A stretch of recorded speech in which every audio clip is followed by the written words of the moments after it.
Welcome, residents, to the Dr. DC podcast. My name is producer Richard, and across from me is the Doctor himself. Hello. Hi. Hey. Nice to see you. It's good to be here in my house. Wait, what's happening? Yeah, thanks for joining us. Oh my god. What an alpha move. Yeah, I show up in other people's places. I go, thanks for showing up. Thanks for being here. Yeah, oh, yeah. you're welcome? Oh, interesting. Yeah. Fuck yeah. We're recording in a morning, which that's when it's good. That's gold. Look, I'm... Bad snap. Trying to... There it Oh, wait. There There it you is. go. Oh my god, all the people are gone. Yeah. Only half. Just us. Yeah. Except I did it wrong. Just half of each person is gone. Oh my god, just people screaming outside. Do you think it would be vertical or horizontal? I think it's random. Oh, Jesus. Yeah. Some diagonals. Yeah. Yeah. Oh, no. Everything that you have two of, only one goes away. Yeah, or just the outside and the inside's gone. Yeah.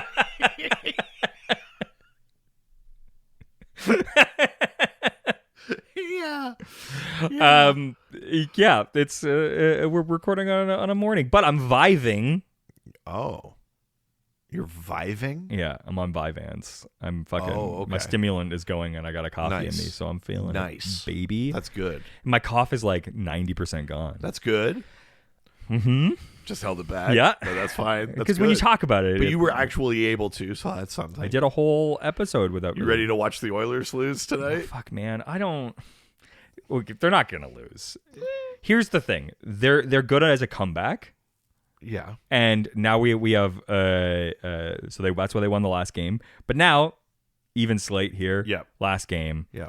And It's Leafs rules, though. I mean, Listen, if the Oilers win, that's awesome. I would like McDavid to actually get what McDavid deserves. true. Yeah. Like I'm not anti Yeah. Oilers, but the Oilers are very much a Leafs-esque team, and I've been down this road so many times. I can't think they're gonna win. Fair. Yeah. I'm happy that they're keeping Demko off. Though I think Shilovs has been doing a great job. But that's like this happens in the playoffs sometimes, where it's like the adrenaline of being called upon to deliver above your It station. either goes one way or the other. Yeah. You know, it's the Leafs have ridden that in the past before too, but it's like there's a limit to it, and at some point, if the Oilers do make it out of this round, like Demko's gonna have to deliver. Yes. You know what I mean? Like you can't ride the rest of the playoffs No. without. You know what I mean? I mean, this is the problem, right? I think that it's tricky. there is Draisaitl's like contract is about to end, so he's got to really push in this game to like show his best, because either he wants to be kept or he wants to get traded. But like he needs to show, I think, where that value is. So, but we've got like 4 lines deep of like good team. Like our fourth line did great. It's a decent team, but the crazy thing with the Oilers is it just doesn't really seem to translate. I know. Like, well, yeah. again, Leafs-esque. Like, the Leafs can put a good team down on paper and then, watch what they fucking do. Like, Sure. I want McDavid to get what he deserves. Get what you fucking deserve. If you know what I mean. But I just suspect the Canucks will get through. And then Dallas is going to wipe the floor with the Canucks. Yeah. The way that they handled Colorado. That was fucking crazy. I wasn't expecting. Like, yeah, if the Canucks get through, Dallas is out in like 5 games. Like, Yes. Dallas will move on. I to think 5 we can games. handle Dallas. We can't handle the Rangers. So Rangers are an interesting piece of that. they play a lot like we do, but better. And I think that like it's I know your feelings about this. I wonder if the Panthers could do it. If the Panthers can, if they do, take the down Panthers the will win the Rangers. whole thing. I think. I think so. Yeah. I think that's the key here. Yeah. Each week, we somehow surprisingly talk about the weird and wonderful world of DC while fielding questions from listeners like you. It's like, wait, you talk about comic books, but you guys are such like fuckable cools. Yeah. You're just talking sports. Classic Sportos. Yeah. What podcast is this? Yeah. I'm so turned on by how cool they are. Yeah. Well, yeah, it's because you're refracting off our vibes, Yeah. sounds and vibes. Oh my God. That's right. Yeah. I'm the fucking king of transitions. By the way, listen, we're talking about sound powers and vibration powers and stuff like that. Can I just say we got like 7 horny question submissions and I've culled them down, but just know I've seen them all. We know what you've done. We know how you think, all of you. Yeah, and are we gonna look at the last episode? And by the way, I think it's no. Yeah, I was gonna say, I'm like, and are we gonna take a lesson from last week's episode and put a mirror to ourselves? No, we can't. And maybe we did this to them. Huh. Maybe they're sending questions for the type of podcast they think this is. That can't be it. They did this. Yeah, this is a problem with them. Yeah. No, it's the children who are wrong. Yeah, we're a sports podcast. Yeah. Weren't you Haven't listening? you listened? Well, let's get into these horny fucking questions. What's some of them? Starting with threads. Threads. It legitimately bothers me, and I can't really. It's just like 1 or 2 more than it needs to be in my mind. It's 8. It's the right number. That's so many. The threads. No, threads. Yeah, it's an extra bar that should not be there. No. Because it's landing It's on not clean. It's landing on it's 2 measures and then it lands on the 1 beat of It should be the threads. No. Yeah. It's too much. It's 1 extra bar than it should be. I think it's good. I hate it. I might just add odd numbers to it.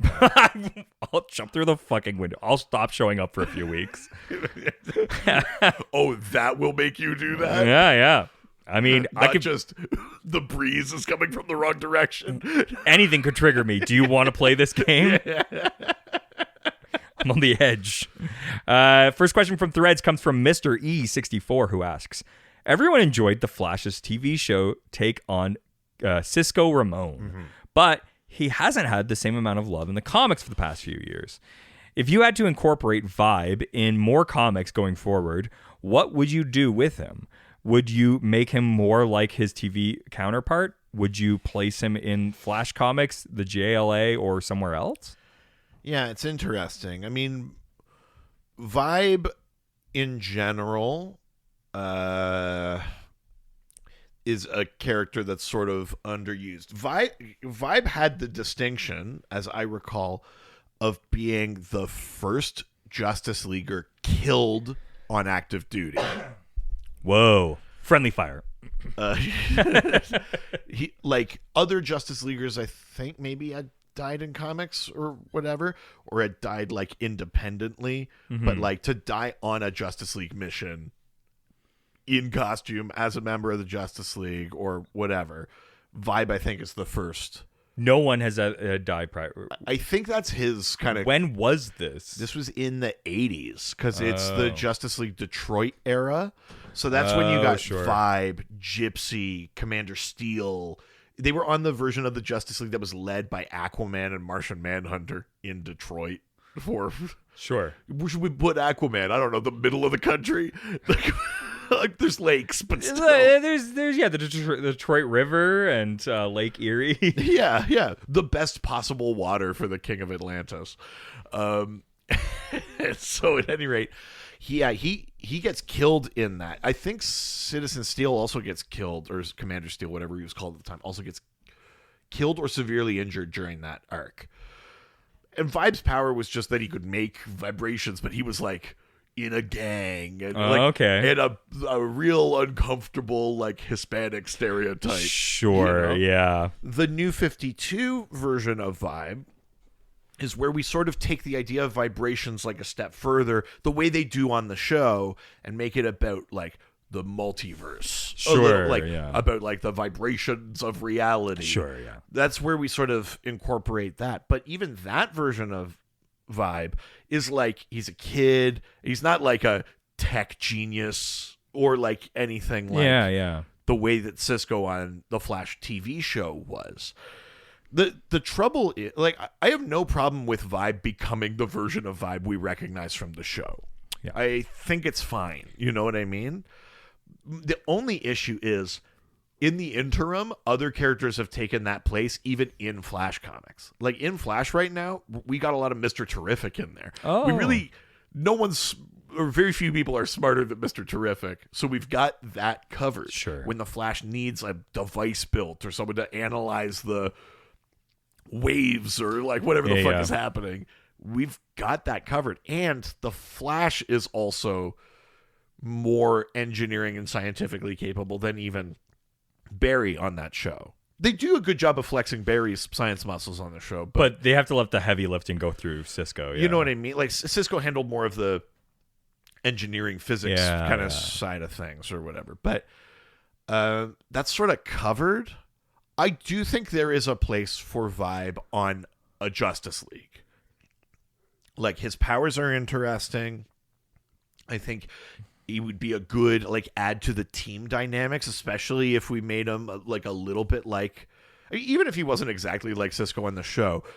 I think Vibe has always had a little bit of like, he's a little quippy or he's a little like, there's a little bit of the fun thing associated with him. Yeah. I think he fits on a Justice League. That's probably where I'd put him if I put him in a comic.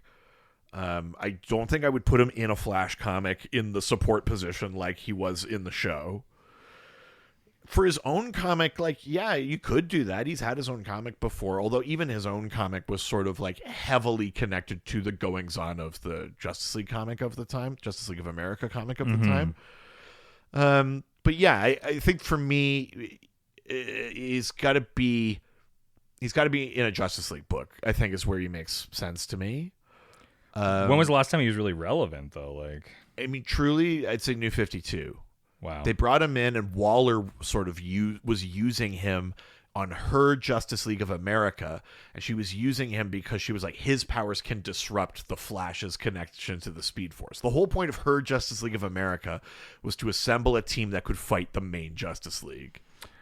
So each member was sort of like had a counterpart, right? Like Martian Manhunter was on that team to fight Superman. They had Vibe on there to fight the Flash. Like Hawkman was on there to fight Aquaman, I think, or something like that. They had like these sort of specific kind of roles that way. Catwoman was there to, be a weakness for Batman. So that was kind of the last time I think Vibe has been relevant. It's possibly also the last time Vibe has been seen. Oh, wow. I don't even know that I remember seeing him in the background of like Dark Knight's Metal or, you know what I mean? Like maybe he is on a panel somewhere, but like my last recollection of Vibe as a character in DC is like in 2013 or something like that. It's been a while. Yeah. It's time. I don't think I think the show made people go, "Oh, Vibe, cool!" Like we're gonna, and then you go like, "But yeah, Vibe it's not that." I don't think Vibe was really like a loved character. You know what I mean? Yeah. Like, yeah. All right. Next question comes from Beyond the Batcast, who asks, "What is the weirdest sound-based villain?" The weirdest one. I mean, it might not be that weird. For me, Silver Banshee comes to mind. So it's a Superman / Supergirl villain who basically is under like a Gaelic curse and becomes this wailing banshee. Oh, wow. And so her powers are sonic in nature, but there's a magical element to them as well. And part of her power is that if she knows your real name and says it in the banshee wail, you die. Jesus. So the thing with Superman is she never knew his real name, right? Like, yeah. But she could still do like sound, scream kind of powers and that. But yeah, she's basically got like a curse. She's sort of bound to this like banshee kind of spirit thing or whatever. I think the retcon might be that it's like inherited. The retcon to her might be that it's like passed down through her line. That like we were all banshees or something. You know what I mean? Like something. Sure. Like of Inisherin. I was waiting for it. Yeah. They have trouble making friends. Yeah. It might be something like that, maybe, but that's kind of a fun one because it's both like it's technically like a physics power, but it's magic. Hers is like a sorcery kind of thing, essentially, but it just manifests as this like shriek, this like otherworldly supernatural scream, basically. But that's probably the weirdest one. I mean, it's the weirdest one I can think of offhand. I mean, we get into weird territory. Like, there's characters like with sort of like, I guess you'd call them like geomancy sort of powers. What was the? And they make like vibrations in the like tectonic sense and things like that. You know, like red volcano can like shift the earth. Didn't the Flash TV show had the Fiddler? Yeah, and that is a Flash villain. Yeah. There is a sort of weird subset of music villains. in Yeah. DC. Because that counts, There's right? There's the Fiddler. There's the Pied Piper.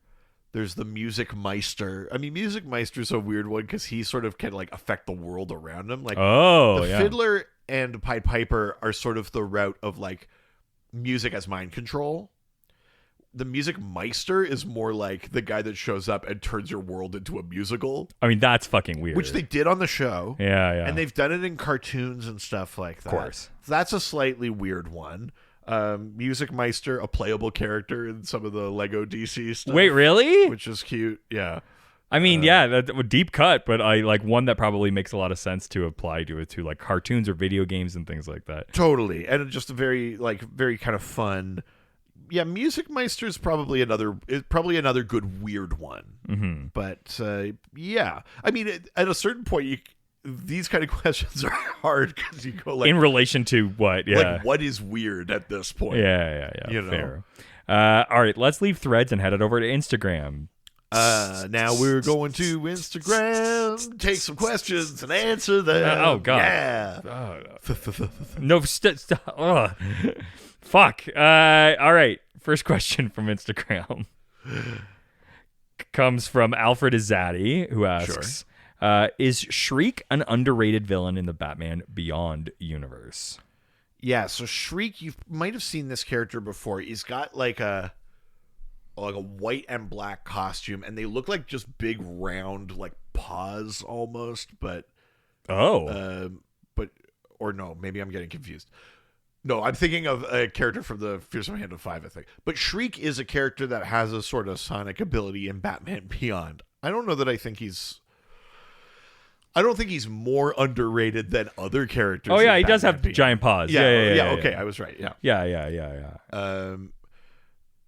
He kind of looks like what is it? The fucking Mantis or whatever from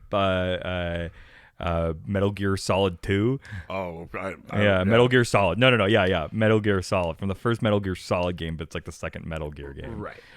He kind of looks like Mantis. Yeah. Shriek is interesting enough. It's a tech-based power, I'm pretty sure, in the suit, from what I remember. In Batman Beyond? In Batman Beyond, yeah.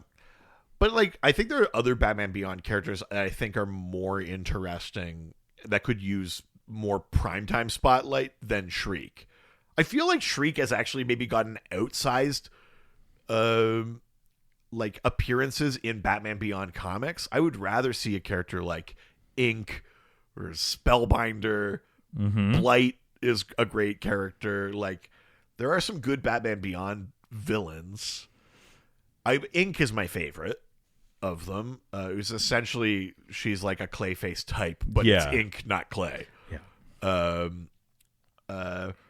Shriek is not a character I think about that much. I don't know if I think they're underrated. But yeah, basically, essentially like tech-based Sonics as far as I remember. Yeah. Sort of cool design, though. Interesting like look for the character, for sure. Definitely fits the Neo-Gotham kind of like aesthetic. Yeah.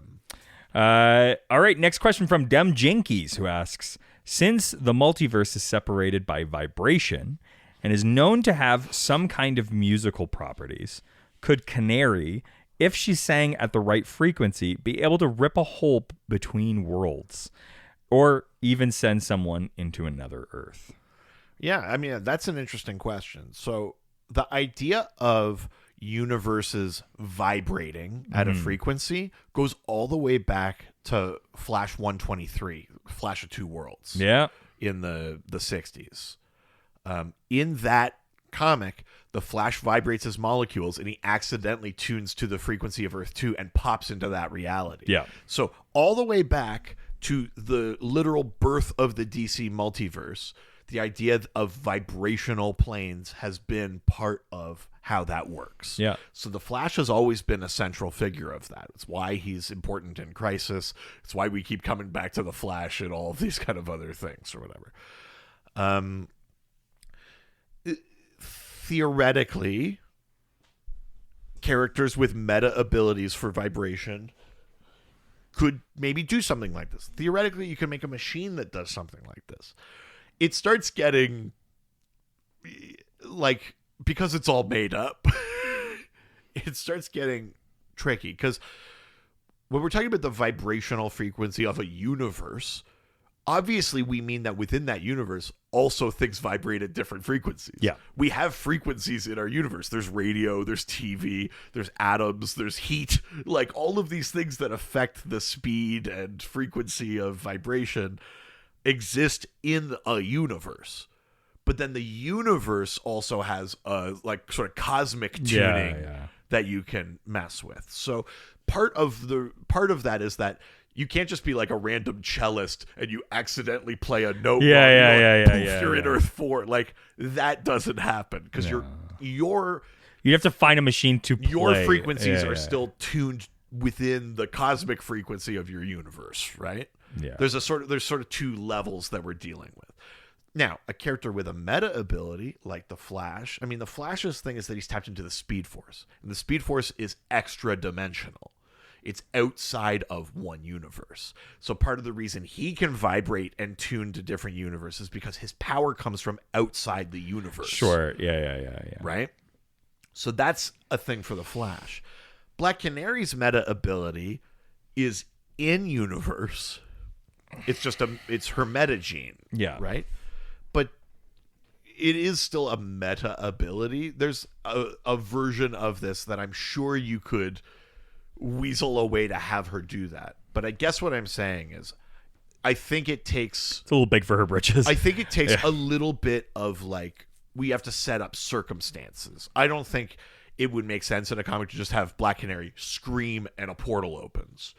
But if you acknowledge these things and you go, like, the Flash will, like, you know, like, rub your neck while you scream. You know what I mean? If you do some level of, like, we acknowledge that there's another thing adding to her power, and then you can use her scream as the device to open the thing. That, I think, is like a totally reasonable comic booky way of dealing with things, you know? Like, that is totally in keeping with the spirit of comics, I think. Totally. But just her on her own, like, fighting thugs, and she screams, and, like, they fall through a portal to Apocalypse. And, That's, like, that doesn't work, you know what I mean? I totally agree with that. Yeah. All right. Next question comes from Robbie's Just This Guy, who asks, sound comes from vibration. Don't tell me what sound comes from. Sorry, I got defensive. You? Is this a good time to eat? No. No, I actively say no. I don't want it to get cold. Well, then you shouldn't have ordered food. Well, No. You've committed to this. What was your defense? Finish the question. Sound comes from vibration. Well, sorry, I was going to say jury's out, but do your own research. Are any sonic powers connected to the Speed Force? I mean, we just talked about the fact that, like, not sound, but vibrational powers definitely are. 100%. And, you know, like, we do, even though the Speed Force's whole thing is that it exempts you from the laws of physics, essentially. Yeah. We do play with the idea of, like, in Flash comics of, like, if I do this, there's a boom. Like, we play with the idea of sonic boom, but sometimes we add a little, like, comic boom. A little comic book mustard to it, sure. Which is like, oh, I made a time boom. Yeah, that's a thing. You know, like, that kind of shit is in there. So we are still playing with the idea of vibrations and sonics and those kind of physics, or at least the principles of them. We do play with those in Flash comics. But also, in a more, like, material sense, the Flash can, like, he could just make a sonic boom. He could just run at regular sound speed and make a sonic boom. He could clap his hands a bunch and do, like the Hulk does, right? Like the supersonic. Sure, yeah. Whatever, you know, like, the Flash, because of his speed abilities, can just do like sound shit too. You know what I mean? Like, we see him use his speed powers like physically when he like undoes a tornado or something like that. He can also do it like to undo sound things. So he is in that sense, his speed allows him to do those things. We typically don't talk about the Flash as a sound thing though, because he's moving so fast and so outside the laws of physics that the vibration thing is like basically imperceptible to people. When Flash phases through something, people aren't going like, whoa, like I heard that. Like, you know what I mean? Yeah. It's so fast or so minute or so whatever that like we don't register it. So the vibration stuff for the Flash is actually so far outside of our range that we wouldn't recognize it as sound, essentially, I would say. But he could move at a fast speed but slower than his potential and do sound effects. Yeah. You know what I mean? Like he could do sound effects.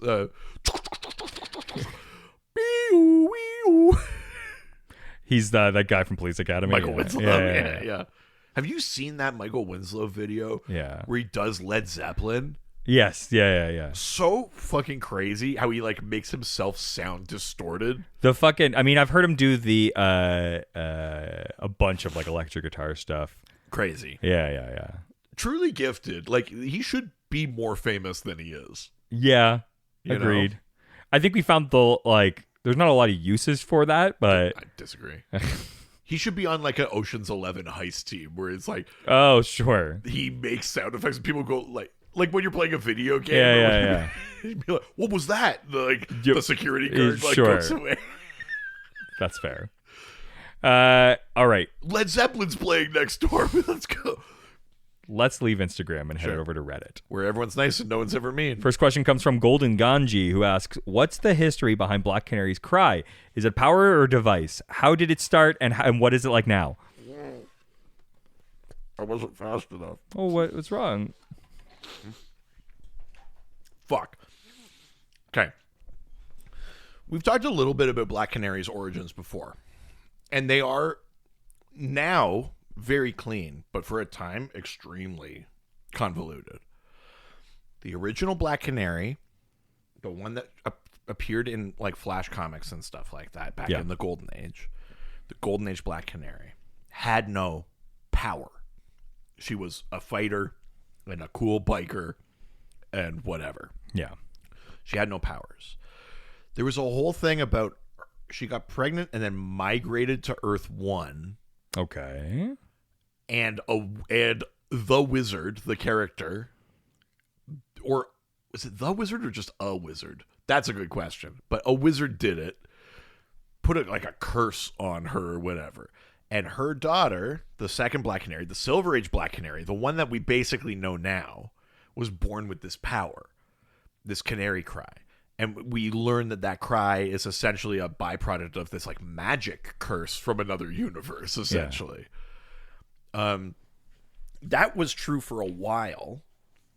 And then DC tried to like unravel the complexity of there being two Black Canaries and a Golden Age one, and then she went to this Earth and blah, blah, blah, blah, blah. Where we ended up with that essentially is that there's one Black Canary. Okay. Looking at you, exists. Fucking Arrowverse. Well, I mean, I don't know how they made it worse. That's the craziest part. What if there were four of them? Yeah. Like, Jesus. They essentially now there's one Black Canary, and her ability is a metagene. So as soon as like the idea of the metagene sort of solidified, you'll find a lot of powers got retconned to be that. Yeah. But essentially the Canary Cry used to be like a curse, like a magic curse. And now it's just a metagenetic ability of Black Canary. Well, damn. And the first Black Canary didn't have a power. So that's the evolution of it. Of course. Yeah. Next question from Cassandra Kane Batgirl, who asks, Sonar was a meme in JLU. Is he a real threat in the comics? I mean, I don't know that I ever saw a meme, but like Sonar in JLU. So this character, he comes from this country called Medora. His parents were deaf, and according to Medoran superstition, that's bad. Okay. So they got like sort of exiled or whatever. But all of this to say, he becomes obsessed with Sonics.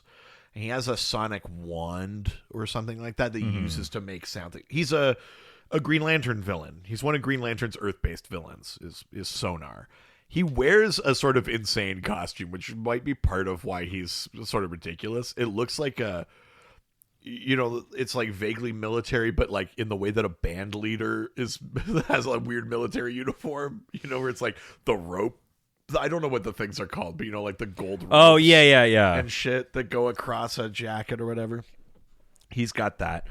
On JLU, he was like a misogynist scumbag that worked with Roulette to like run their like metahuman fight ring. And he was very kind of bigger than his britches there. So he got his comeuppance very easily. In the comics, Sonar, I would say, is a bit more dangerous, but only a bit. Like, he many times has made essentially like sonic bombs. Like, his obsession with sonics and that he uses basically for like terrorism and things like that. Terrorism. Yeah, some people call me a sonic terrorist. A sonic terrorist. We will attack your cities with the hand-drawn hentai of pregnant Sonic. Oh, I was going to say, I'm like, we're going to take all your chili dogs. Oh. Yeah. Oh, yeah. We went to two very different places. Yeah. There. But, similar places, but... Yeah. You could say we purge on a different holes. Listen to Ghostfacers, everything's a crossover. Yeah, this is really a terrorist act, which is we will put in... This show? Yeah. We'll put in bits of the other show, so you have to listen to it. Yeah. Mm-hmm. Yeah, I mean, I like with many of Green Lantern's Earth-based villains, he's sort of forgotten, underused. Not to say not used. Yeah. He showed up in the New 52. Like, periodically, a writer remembers that Green Lantern has villains on Earth, and you see them. Yeah. But, like, really, outside of Hector Hammond, we're not using them a ton. You know what I mean? Or Dr. Polaris, even. Yeah. Sonar is pretty far down that list. So, no, I wouldn't say he's like... I guess I would say he's a bigger threat than they make him look in the cartoon, in that he's a real villain. Yeah. But he's not a bigger threat than that. He's not like the main thorn in the side of Green Lantern. Like, we don't really see him. And as far as characters with like vaguely vibrational or whatever abilities, like, we see Count Vertigo a lot more than we see. Totally. Especially when we're talking about like random like person from a fictional Eastern European country who doesn't like... Count Vertigo's got that bit covered. So yeah. I do think Sonar is largely pushed out. We don't even talk about Medora as a country that much. We talk about Vladova. We talk about Markovia. We talk about Kondak. We talk about, Karak, Bialia. Like, these places. We talk about Gamora. We talk about all these fictional countries a lot more than we ever bring up Medora. Yeah, it's true. So I think he's where he is as ineffective as the meme is just that they don't use them. Totally. Yeah. All right, let's move on from Reddit and go to the Discord. Oh. Yeah. Think about docs. Isn't that scored? Isn't that doc scored espresso? Oh. Wow. Nice. Relevant. Nailed it. No, yeah. It's a good song. Yeah. It's a banger. That's what I like about that. Yeah, artist. the song. This shall not pass. Sorry, you shitting? It's Constipated Gandalf. Oh, sorry. I thought it was still connected to the like, Sabrina Carpenter makes me shit. No, the espresso does. I mean, that's good. Fuck yeah. First question comes from Constipated Gandalf, who asks, who is louder, Silver Banshee or Black Canary? Oh. Probably Black Canary. It depends if fucking Green Arrow's around. Yeah. Oh, yeah. I mean, let's not give Green Arrow too much credit. Fair, yeah. I think he probably requires a lot of instruction. Let's put it that way. Fair. I think Black Canary, any success Green Arrow has is because Black Canary is a good communicator. That's my official headcanon take on that relationship. For reasons. That's just the way I like to think that relationship works. It has nothing to do with anything. What was the question? The thing with Silver Banshee is and back to what I was saying about those powers, the way that it's slightly difficult to just say like who is materially louder is that Silver Banshee's powers are magic. They do like manifest as sound and a scream and stuff like that.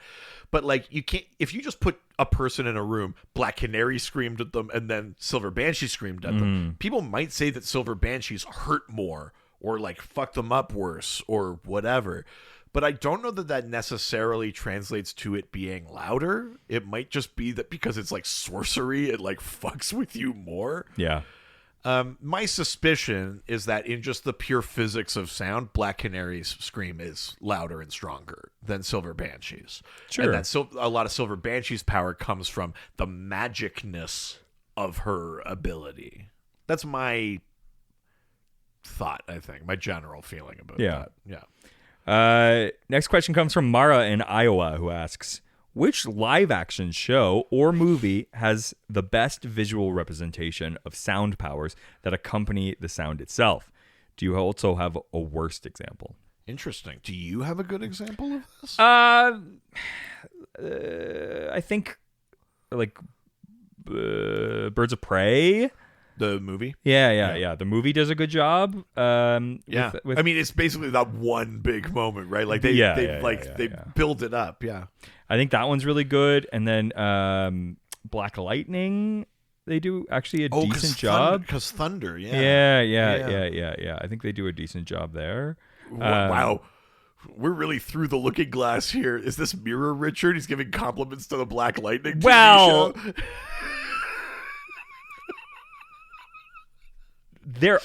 It's really focused where my problems are. Yeah. I vibrate with rage when Gabby's on screen. I think that speaking of Silver Banshee, that was really bad on Supergirl. I thought that was weak. As a visual effect for the power. Totally. What about you? I agree with the Birds of Prey one. I mean, that one's interesting because I think visually it looks good. Yeah. Also, you see everyone kind of like, but also it propels Harley. Like, we see like a physical effect of that scream. So it's not just that it's loud and it hurts people's ears. Like, she like propels Harley forward, which is cool. A cool way to do that. I think Arrow did an okay job once it was actually a power. Sure. We took so fucking long for Black Canary to even have a device to do a thing. Which is crazy. Which is nuts. And that show, I can't believe how bad that show fucked up Black Canary. And that's not a criticism of even individual performances or anything, but just like conceptually, what is this character? The show had no idea. I mean, to be fair, if their job was to not be accurate to the comics, but be accurate to DC as an organization, Green Arrow did great. Yeah, 7 different people had ideas of the direction of a thing, and then they all got crammed into one. Yeah. They were perfectly accurate. Yeah. Yeah. But I do think that once the power started being part of it, it visually looks decent. Black Siren stuff looks pretty good on it. Like, I think that was an okay one. I mean, truly, the answer to the question was about live action. I was going to say the answer to this is animation has had this like solved forever. Yes. It looks so good in animation. Every time there's a scream power, it looks great in animation. Yeah. It looks good in Young Justice. It looks good in Justice League Crisis on Two Earths. It looks good in Superman, Batman, Public Enemies when Silver Banshee's in there. It looks good every time that we see a Sonic power in a cartoon. I don't know why the translation to live action is so difficult. I'm not sure what it is. I don't think I've taken the time to go like, oh, this is like what it's doing visually that I'm responding. Like, I'm not sure. Birds of Prey's closest, but I think the problem is still that maybe the thing is that in animation, it's a little more like opaque. The rings of a thing are like not like they're literally opaque. Yeah. And then you do a distortion thing in between them to show that it's whatever. Whereas in live action, we're constantly doing it like it's like rings of smoke. Yeah. Or like you're looking through like water or something. Yeah, like, yeah. Where it's like it's still clear. And maybe we just got to abandon that and just do like whoop, whoop, whoop, like, you know what I mean? I like, or maybe that looks like shit in live action and that's why they don't do it. Aquaman movie does a cool. But that one also does it like you're looking through like a bending light kind of thing. More of like the thing that they were doing in like the very first like scene when he's a kid at the aquarium. But I agree, the Aquaman movie with him using his telepathy is a more a better or less sound, good version of that. Yeah. I think that's where my mind's I'll tell you a version I don't like, which is at the start of Zack Snyder's Justice League. When Superman gets stabbed and he screams, and we have to go all around the world seeing people go, is that a scream coming towards us? What? Yeah. That's very dumb. It's pretty dumb, even by my standard. All right, next question from the Moral Compass of the Discord, who asks, Grant Morrison loves using the concept of sound in his writing.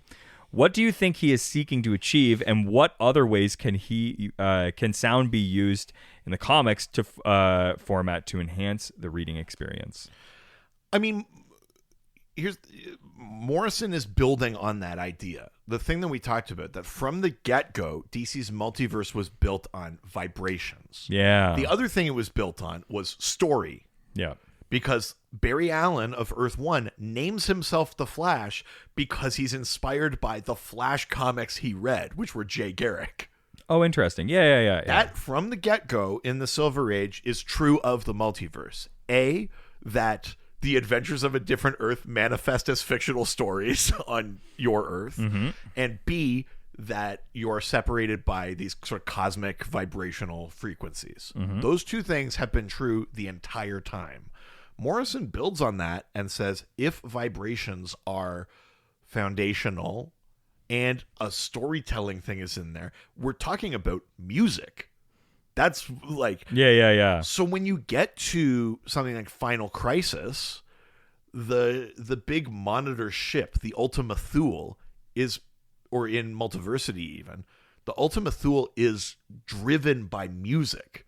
They talk about like orchestrations and like music shifts it from one dimension to another. Like it's powered by, like its engine is like a symphony. Yeah. And in Final Crisis, Superman whistles that note into the Miracle Machine. Like Morrison is taking it to a next level or a further extreme or whatever. But all that they are doing is just addressing what was already there. And that's the thing Morrison is so good at, is they can take like, you already had these building blocks. I just said, if this and that, then. Yes. Like, and what's the logical extreme of that? I think that idea is like so like, I love that one. It resonates with me. Pun intended. And, not that everything is Lord of the Rings, but this is Lord of the Rings, which is that the creation story of the Tolkien world is music. Mm-hmm. The music of the Ainur is like these angels and God sing together, and they sing creation into existence. Mm-hmm.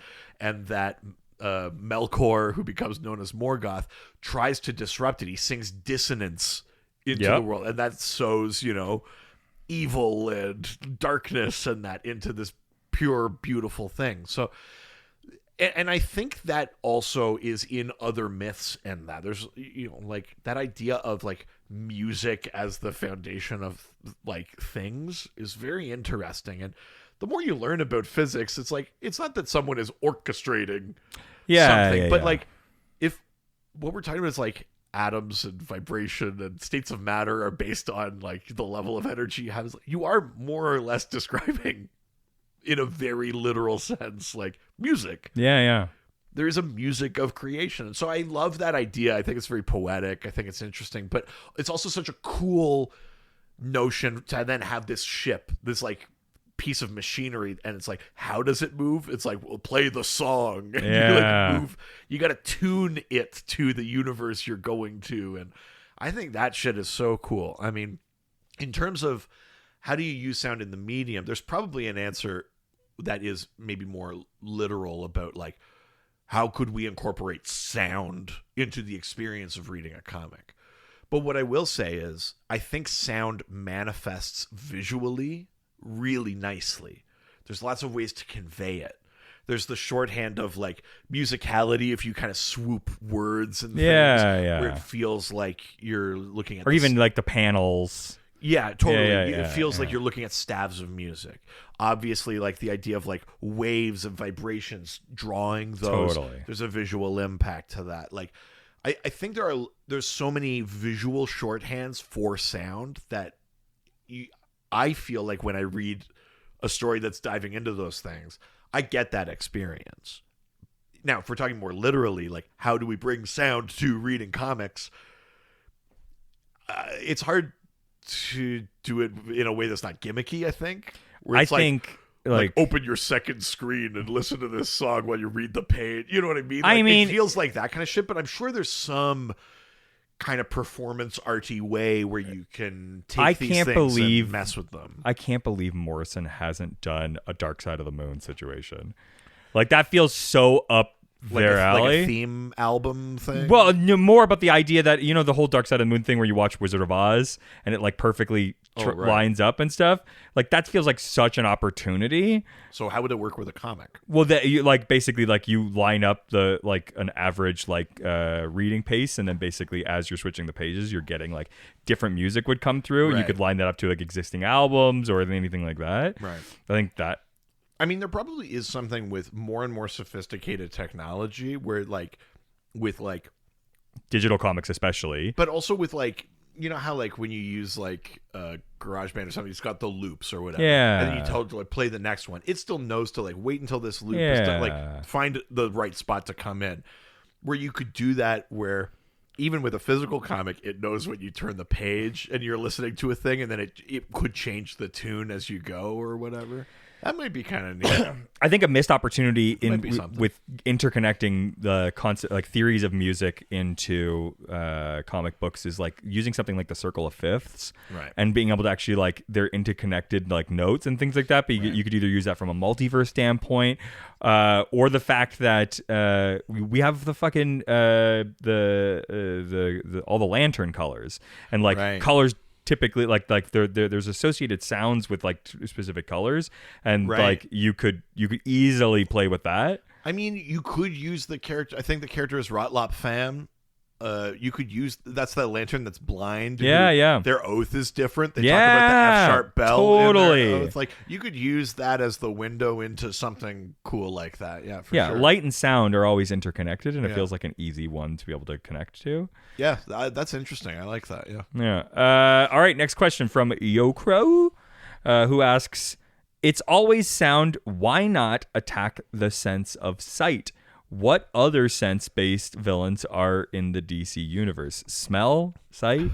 Oh, interesting. Smell's funny. I mean, there are characters that have sense adjacent things. Stinkmeister. Great name for a character. Yeah. You know, but we talk about characters that have like pheromone powers or things like that. Technically, that's just about like a chemical reaction, but it's also sometimes about a pleasant smell. Yeah. Poison Ivy's got you're doing that, something olfactory, essentially. Yeah, there are some characters that have that ability. Yeah. So you do mess with those senses. Obviously, lots of characters have like touch powers, or if you're Superboy, you have tactile telekinesis. Whatever that means. We fucking love that term. My tactile telekinesis. Yes. You know, that's a touch power. Sight powers means how many darkness. How many characters have light or shadow powers, or like we've talked that to death. Yeah. Superman, like X-ray vision, things like that. I think like I know that smell and taste are connected, but I think the most off-putting thing would be a taste power. Having the power to alter taste of things. Or can only do things by tasting them. Yeah. Well, I mean, in that sense, He's a real fucking Marchand of himself. I mean, in that sense, the Doom Patrol TV show's version of like Beard Hunter. Sure, yeah. It's not about the flavor of the thing; it's just yeah. consuming it, and gaining its knowledge. But like, it's a real short step to truly. like, you know, the flavor, right? Yes. Like, I think tracking characters tend to have smell powers. So someone like Timberwolf, or things like that, like they tend to have that like a better sense of smell. Yeah. But it would be funny to be like, my power only works if I lick a thing. That's so funny. Go to a crime scene, just like, I don't want to do this. I don't. Oh, yeah, where did this come from? Oh, they have a taste power, and they also don't. Yeah. They've got a very sensitive gag reflex. Yeah. I think that's pretty funny. The power's only at the back of their tongue. Like, no, I don't want. I also think the other off-putting version of it is if your power is about what other people taste. I mean, that's you know, like mountain of shit, and everyone in the room's just like, oh. Or the idea that you have like they can't smell it, but all of a sudden in their mouth is the taste of shit. Or just like you could have you hold someone's hand, you can taste whatever they've recently eaten. Yeah, something like that. Yeah, or it's like I can activate whether or not you think cilantro tastes like soap. Yeah. I can selectively like turn on or off the different like types of taste buds. Sure. Like, yeah. No salt. No. Like, yeah. just bob into a room and go, umami! Umami. I've activated a new flavor. I call it Ooh Daddy. Oh, no. Open wide. Let's say it won't be savory. Oh, no. Oh no. Wait. No, I guess that's good. Is it? I guess it'd be weirder if it was... Well, because that's umami, right? Like gravy. Yeah. It's like mushroom is kind of like yeah. umami, right? So didn't you tell me umami's not real? Other than it's a good word to describe a type of thing, but it's not like chemically. It's not technically a flavor.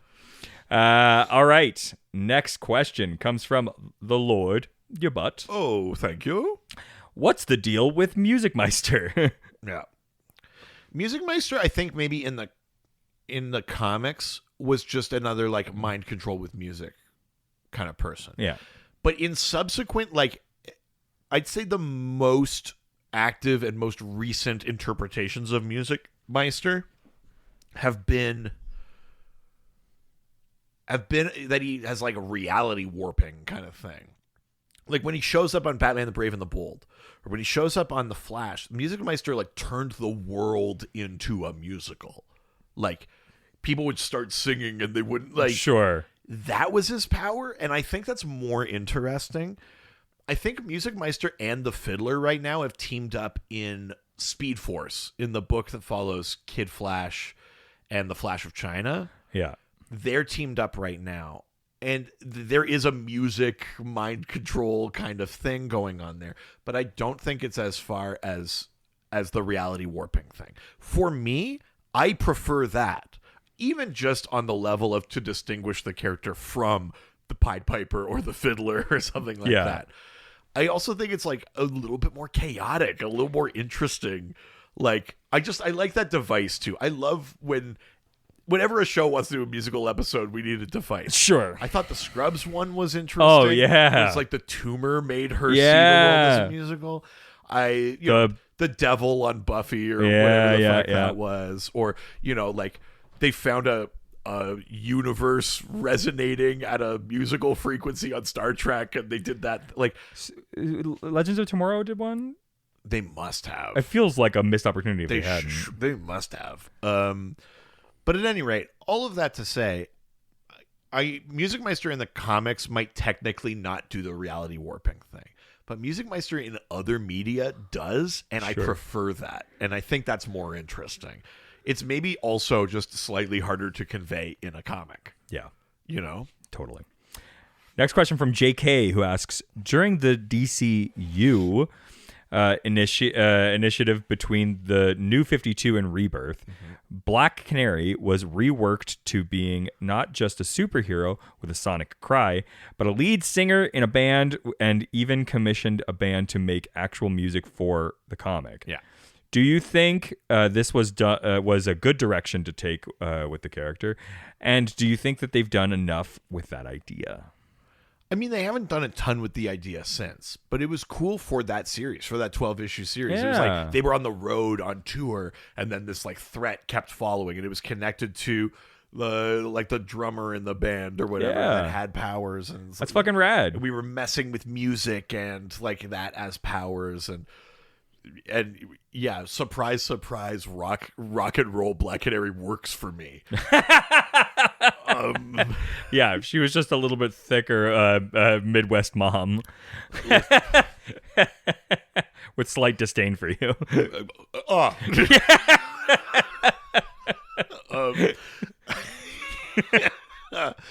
No, I thought it was like aesthetically it really worked. Yeah, and especially with the art style. I think that was Annie Wu worked on that book. But between the writing and the art and that, like, Yeah. I thought it really worked. I thought it was a fun idea. It doesn't necessarily work long term to have Black Canary constantly be on the road in a grunge band Sure. kind of thing. Like, I do a like punk that idea, band or but whatever. yeah, like, yeah. because she, lives in Star City and she works with the Arrow family. She's on the Justice League and she has. But all it works these for other a things. character, But yeah. in that era where it was sort of like, I'm not with the Justice League. I'm off doing my own thing. For a solo thing, I think that's great. And should they ignore it? No, I don't think so. I think we can make reference to her being in a... I think they have one or two times made reference to it. Like, it's not forgotten. But it was a fun idea. I really liked it. It's probably the Black Canary solo series I've liked the best. She's had like 3 or 4 miniseries over the years. And that's the one I liked the best, for sure. Aesthetically and tonally and just even the concept or whatever. The thing of like, we got a real band to make Black Canary music, I go like, sure, like, It's cool. it's cool, but like, I don't know that I need like every comic. No. That's I don't need to like one-off, yeah. I don't need to like open the New York Times and see an article from Clark Kent or something and go like, No. oh, interesting. I mean, like, that's funny.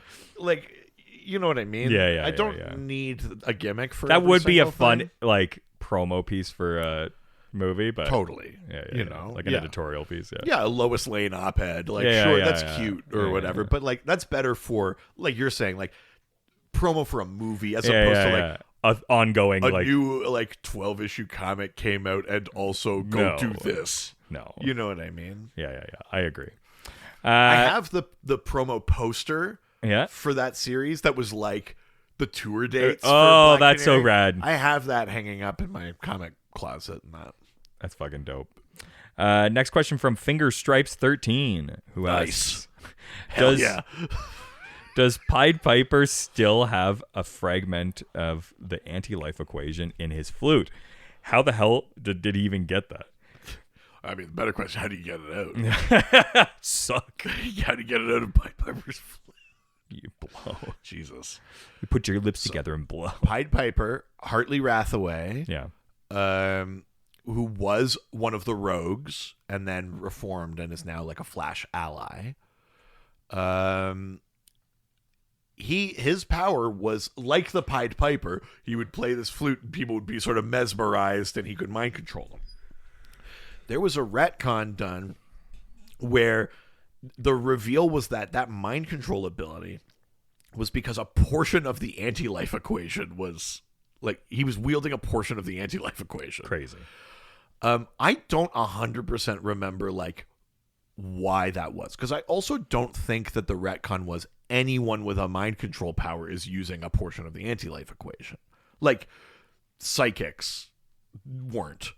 The Fiddler, I don't think they ever made that part of his thing, or Music Meister. Like, it was specific to Pied Piper. Yeah. That his particular brand of mind control was because he had a small segment of the anti-life equation. Does he still? I truly don't remember the end game of that reveal.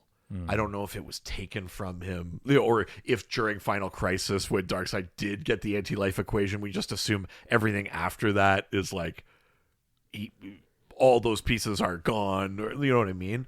I'm not 100% sure of the status of that. I think personally, I don't hate the idea of. It's weird with the anti-life equation because it is both just an equation and also like a physical thing. We talk about like hunting for the anti-life equation. We don't just mean Desaad goes to the blackboard for another like 3 years.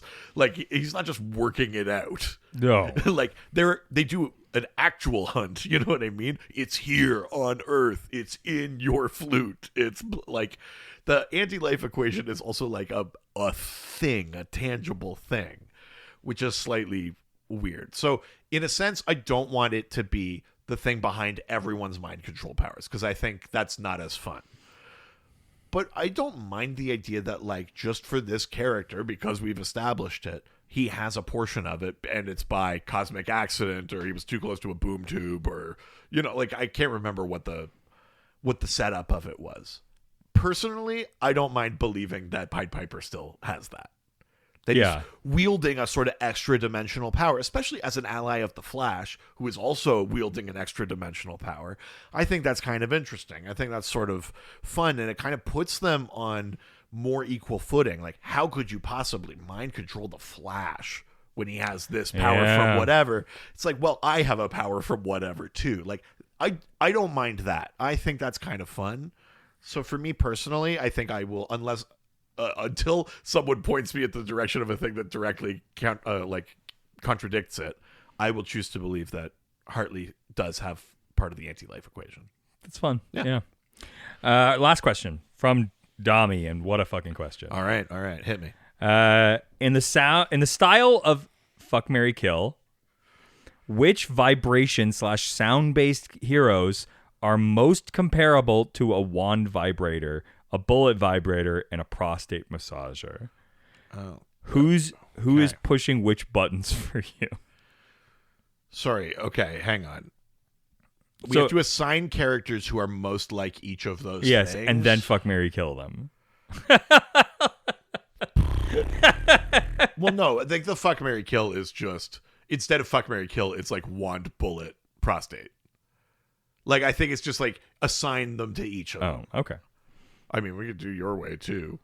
Jesus. I'll tell you right now, it's Mary Prostate. No. Yeah. So the wand vibrator first. I'm not even sure how to answer this question. Also, the least qualified people. I mean, I don't know about that. I was like waiting for you to get defensive. Yeah, there it is. Yeah, I'm not sure how to answer this question. Okay, Black Canary. I'm trying to think of like the different powers and what they could get. I guess, okay, vibe, prostate. I was going to say bullet, but okay. See, I was going with prostate because the comic makes a distinction that you don't necessarily hear Vibe's powers. Sure. That I was like, well, it's got to go deeper. Sure. Is what I'm. Sure. That's where I'm at. So Sure. it's like, so Vibe, prostate. I was gonna say Silver Banshee because the like impact is right. Yeah, and if she knows your name, deeply impactful. Make you wail. Oh no. Not make me a whale. No, like WAIL. Yeah. Okay. Okay. Yep. The fuck. So sorry. So you're saying Silver Banshee for prostate? Yeah. Deep impact. And I'm saying, yeah. Please stop saying that. Unique, specialized, deep impact. And I'm saying vibe. Yeah. Okay. Bullet. I'm gonna say vibe here. Interesting. Because I think like compact, targeted. Interesting. You know, effective. Right. Ooh. I'm gonna say Black Canary. Okay, I'm saying Black Canary because for like the like focused, like controlled Like, who's got better control of their sound powers then? See, that's why I'm choosing her for wand. For wand? Because it's consistent. It's, like powerful. See, Black Canary is like intense. Yeah, Black Canary could like shatter one glass next to another. Sure, one. yeah, That to me is wand. Okay. Is a bullet, right? Okay. Wand, sonar. He's sort of clumsily like around. Sure, yeah. Is this doing it? Nice. He's a sonic bomb. Yeah.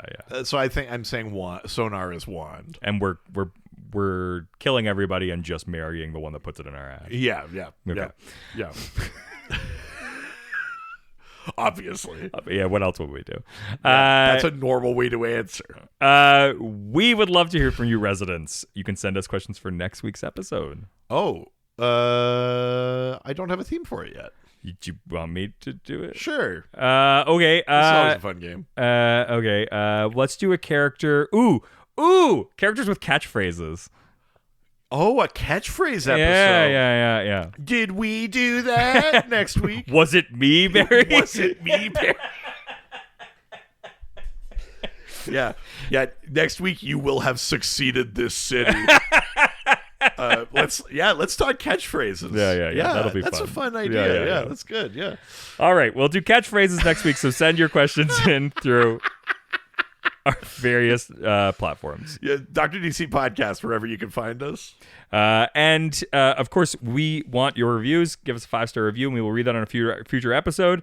Also, if you really want to get your questions taken in higher priority, you can subscribe to our Patreon. Oh, yeah, baby. Patreon.com/DrDC. There's a $1, $5, $7 level. They all give you access to the Discord, our awesome community Discord server. If you're going to ask a dirty question, more likely we'll take the one from Discord. Yeah, I did. I think I skipped one from Discord and I skipped one from Instagram. But we got like 7 dirty questions. I had to pare it down. To cull. I'm saving them. Oh my God! You're saving yourself for it? Yeah, we'll do a horny episode at some point. We're gonna finally do one. One horny episode. That's all you're getting, and that's it. And then you'll have to edge for more. Exactly, for 500 more episodes. At the higher levels, you get the double dose, our weekly bonus episode. At the highest level, you get a rewatch series. There's Toretto Talks, Bonding Time, and the current one, Cerebros, rewatching all the X-Men movies. My wife was just on this week to talk the Wolverine, and Days of Future Past is next up. So. Wow. Well, if that wasn't even enough for you filthy little cucks, you can also subscribe to our other podcast. Easy. It's not the horny episode yet. Let's not get them torqued up. Our other podcast, Ghostfacers, a Supernatural rewatch. We're going through every single episode of the CW Supernatural. We talk real world monster lore, behind the scenes stuff about the show. It's a grand old time. We're halfway through season 9. Insane. Of 15. Even insane, more insane. You can still hop on. There's plenty of time. And we found out today some people just listen to the show and have never watched it. The most insane thing, again, if someone listened and then it inspired them to watch the show, that makes sense to me. But for someone to listen to our podcast and still just not watch the show but keep listening is I think concerning. It's less concerning if someone just listened to this podcast and never read comics. Yes, I agree. It's so much weirder than that. It's so much weirder than that. And I kind of love it. I love it too. Yeah, well, that's it for this week. Adios. Ciao, ciao. Superheroes, they always fight for what is right. Live with danger and adventure, they are men.